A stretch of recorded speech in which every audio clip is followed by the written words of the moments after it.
बिस्मिल्लाहिर्रहमानिर्रहीम, अस्सलाम वालेकुम। हेलो पाकिस्तान। आज पाकिस्तान में बर्बादियों की जो दास्तान लिखी जा रही है, समझ में नहीं आता कि रूल ऑफ लॉ के इंडेक्स से शुरू करें जो पाकिस्तान को एक 129वें नंबर पे है इस वक्त।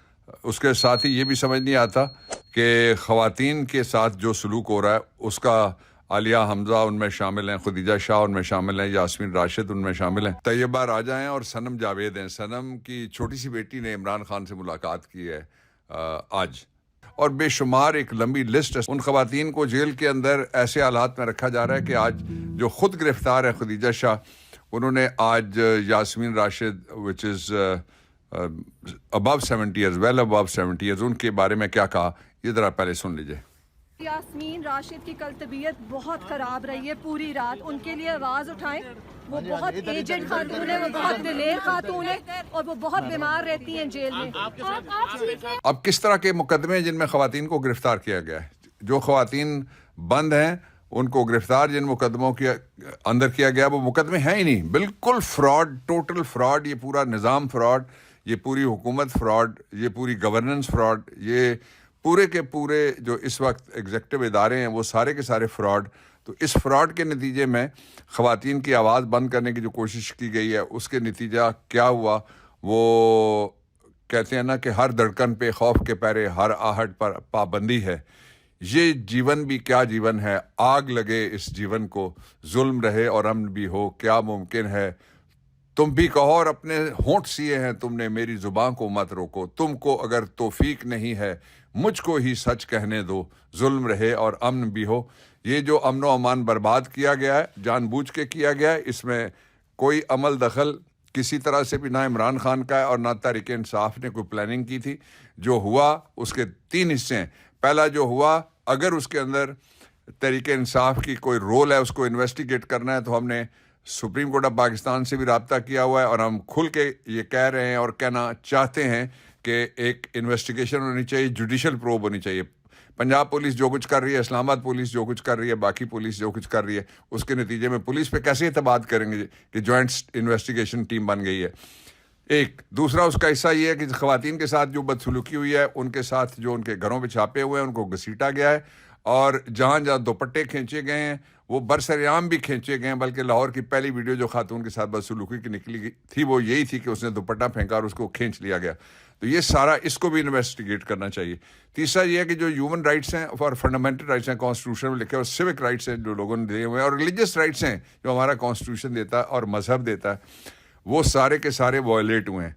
उनकी भी इन्वेस्टिगेशन होना चाहिए। इन्वेस्टिगेशन होने से पहले जो लोग अटकल पच्चू के जरिए कहते हैं फलाना मुल्ज़िम है, फलाना मुल्ज़िम है, वो टोटली गलत है। कानून में उसकी कोई गुंजाइश नहीं है और जो रूल ऑफ लॉ है उसके मुताबिक उसकी कोई हैसियत सिरे से नहीं है। और ये कोई कानून पाकिस्तान का नहीं, वहाँ तो कानून का इस वक्त राज ही नहीं है, वहाँ तो जुल्म का राज है। दुनिया सारी के जितने भी कवानीन हैं वो सारे के सारे यही कह रहे हैं कि जब तक किसी शख्स के खिलाफ पहले बाकायदा प्रोब नहीं होती और बाकायदा उसके खिलाफ तहकीक नहीं होती, तफ्तीश नहीं होती और उसका रोल डिटर्मिन नहीं होता, तब तक उसको धमकी की बुनियाद के ऊपर उठा के किसी मुतवाज़ी अदालत या किसी फ़ौजी अदालत या किसी मिलिट्री ट्रायल कोर्ट में नहीं भेजा जा सकता। एक जो पाकिस्तान के हवाले से इकोनॉमिस्ट ने ऑन ट्विटर जो कुछ कहा है वो बड़ा ख़तरनाक किस्म का है।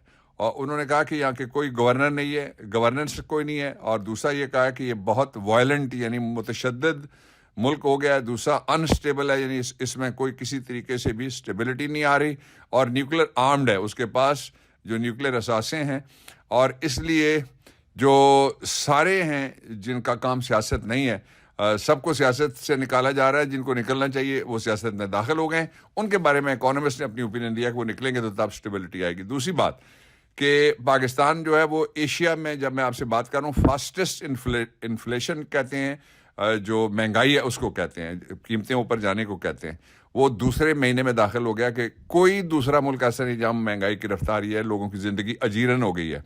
और इसीलिए किसी ने कहा कि बाबा जी कहते हैं 75 साल बाद हम जिस मुकाम पर पहुँचे हैं वो सिर्फ इस निज़ाम के लिए, इस हुकूमत के लिए डूब मरने का मुकाम है। ये जो जहाँ पे 14 महीने से भी कम अरसे में डूब मरने के मुकाम पे पहुँचा दिया गया है पाकिस्तान, पाकिस्तानी समाज और पाकिस्तान के तर्ज हुक्मरानी को, वहाँ अगले माली साल के लिए पाकिस्तान का जो रेवेन्यू है वो 6000 अरब के करीब होगा। یعنی جو کمائی ہے، یعنی جو آمدنی ہے، یعنی جو وصولی ہے، اور صرف قرضوں پر سود کی جو ادائیگی ہے وہ 8,400 ارب، یعنی 2,400 ارب روپے کا یہ ایک اتنا بڑا گیپ ہے اکانومی میں، یہ ہم نے دینے اگلے سال۔ یہ رقم پچھلے بجٹ میں 39 ارب رکھی گئی تھی، 3,900 ارب، اور سال ختم ہونے تک اس کی جو اصل ادائیگی ہے وہ 5,200 ارب ہو جائے گی۔ یہ جو جتنے بھی اکانومسٹ ہیں وہ یہ کہہ رہے ہیں کہ پاکستان ریکوریبل اور ارریورسیبل سچویشن میں جا رہا ہے، یعنی یہ کبھی پاؤں پہ کھڑا نہیں ہو سکتا اور یہ کبھی اس کو کوئی ریورس نہیں کر سکتا۔ ایک شخص ہے پورے پاکستان کے اندر جس کے لوگ اوپر اعتماد کرتے ہیں، اور وہ شخص چاروں صوبوں کی ایک بہت بڑی زنجیر ہے، وہ جی بی کی زنجیر ہے، وہ کشمیر کی زنجیر ہے، اور اس شخص کو روکا جا رہا ہے اور اس زنجیر کو توڑنے کی کوشش کی جا رہی ہے۔ فیڈریشن توڑنا اور کیا ہوتا ہے؟ فیڈریشن کو نقصان پہنچانا، اس کو کمزور کرنا، اس کی جو تحقیر کرنا، وہ اور کیا ہوتا ہے اس کے علاوہ، اور کیا ہو سکتا ہے؟ میں دو باتیں اور ہیں جو آپ کے سامنے رکھنا چاہتا ہوں۔ ایک تو یہ ہے کہ جو عمران پہ پابندیاں لگ رہی ہیں، اوہ مجھے یاد نہیں رہا، سوری، قاسم کے ابا کی میں بات کر رہا ہوں۔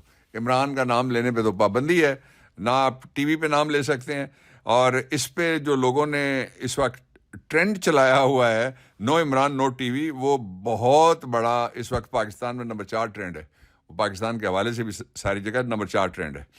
دوسرا جو اس کے ساتھ ہی ہے، وہ 207 کے پہ جو پہنچ چکا ہے، وہ عمران ہی ہوگا۔ یہ دیکھ لیجئے آپ، ایک سروے کر لیں، میں تو ان سب سے کہتا ہوں کہ ایک سروے آپ کر لیں۔ سروے کیا کریں؟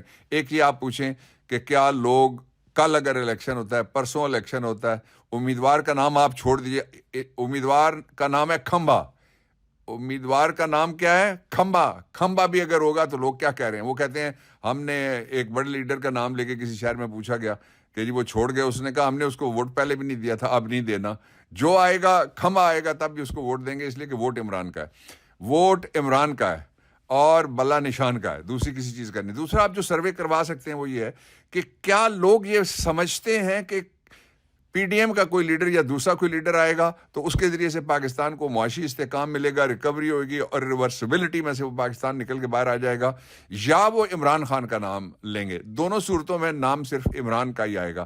اس لیے یہ جو اس وقت مٹانے کی کوشش کر رہے ہیں، ان کے بارے میں ایک بہت شاندار ایک پیس ہے حضرت میاں محمد بخش رحمۃ اللہ علیہ کا، اور انہوں نے کہا کہ کگی اتھائیں بیٹھی رہی چنگی بھلی نروئی مارن والے موئے محمد قدرت رب دی ہوئی۔ جتنا سیاسی طور پہ، جسمانی طور پہ، پولیٹیکلی مارنے کی کوشش ہو رہی ہے، وہ سارا کا سارا فائر بیک کر گیا۔ اس کا ثبوت میں اگلا آپ کے سامنے رکھنا چاہتا ہوں، وہ ہے قاسم کے ابا، اور یہ ٹاپ ٹرینڈ ہے اس وقت پاکستان میں۔ اس کو 2 دن ہو گئے جب سے عمران خان کے نام پہ پابندی لگی ہے، تو قاسم کے ابا وہ ٹرینڈ چل رہا ہے۔ اس کا مطلب یہ ہے کہ نام جو مرضی آپ لے جائیں، جو مرضی آپ لے آئیں، جو مرضی آپ کر لیں، کوئی پارٹی تحریک انصاف کے نام کے اگر 50 اور تحریک انصاف ہوں تو کسی نے 49 کی طرف 50 کی طرف نہیں دیکھنا، انہوں نے صرف دیکھنا ہے جہاں عمران خان ہے،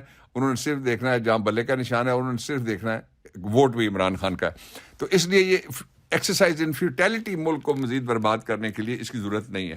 میں آخری بات آپ سے یہ کہنا چاہتا ہوں کہ پرویز الہی کو جس طریقے سے پہلے گرفتار کیا گیا، وہ ایک دلیر آدمی ہے اور وہ کھڑے ہیں پاکستان تحریک انصاف کے ساتھ، عمران خان کے ساتھ، ہم ان کے ساتھ کھڑے ہیں، پاکستان تحریک انصاف ان کے ساتھ کھڑی ہے۔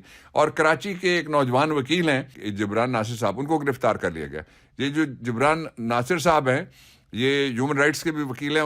کل ان کی بیگم نے بھی ایک کی تھی کہ ان کو سپورٹ کیجیے، تو ہم آپ فکر نہ کریں، ہم ساتھ کھڑے ہیں آپ کے، اور پوری قوم میں جہاں جہاں جس کے ساتھ ظلم ہوتا ہے وہ پاکستان تحریک انصاف اس کے ساتھ لازماً کھڑی ہوگی، ارریسپیکٹو آف دی فیکٹ اس کا تعلق ہماری پارٹی سے ہے یا نہیں ہے۔ اسی لیے عمران خان نے بھی اور ہم سب نے ان کے لیے آواز اٹھائی ہے، اور یہ آواز ہم اٹھانا جاری رکھیں گے، اس لیے کہ اپنے شہر ہیں، یہ اپنے گاؤں ہیں، یہ اپنے دیہات ہیں، یہ اپنے لوگ ہیں، یہ ہمارے پیارے ہیں سارے کے سارے جتنے پاکستانی ہیں۔ تو اسی پہ کسی نے کہا تھا کہ خوں بہا مانگ رہا ہوں تو یہ حق ہے میرا، شہر کے ہر نئے مقتول کا میں بھائی ہوں۔ جہاں ظلم ہوگا اس کے خلاف آواز ہوگی، آواز ہوگی تحریک انصاف کی، آواز ہوگی عمران خان کی۔ اور جو ظلم ہو رہا ہے پرویز الہی کے ساتھ، ان کو گرفتاری ان کی، اور پھر منہ پہ لگی جا کے ان کو چپیڑ، جنہوں نے گرفتار کیا تھا جب عدالت نے کہا کہ اس مقدمے میں تو کچھ بھی نہیں ہے، ایک نئے مقدمے میں ان کو گرفتار کیا گیا. یہ بہت گھٹیا ہتھکنڈا، بہت گھٹیا ذہنیت کی عکاسی کرتا ہے. اور اس سب کے باوجود ہر طرح کے سرویز جتنے بھی، اور ہر طرح کی آپ دیکھ لیجئے، لوکل، انٹرنیشنل، قومی، بین الاقوامی، سب کہتے ہیں پاکستان کا مستقبل ایک ہی ہے، پاکستان کا مستقبل ہے عمران عوام کے لیے کھڑا ہے، اس لیے عوام عمران کو کبھی نہیں چھوڑیں گے. پاکستان پائندہ باد.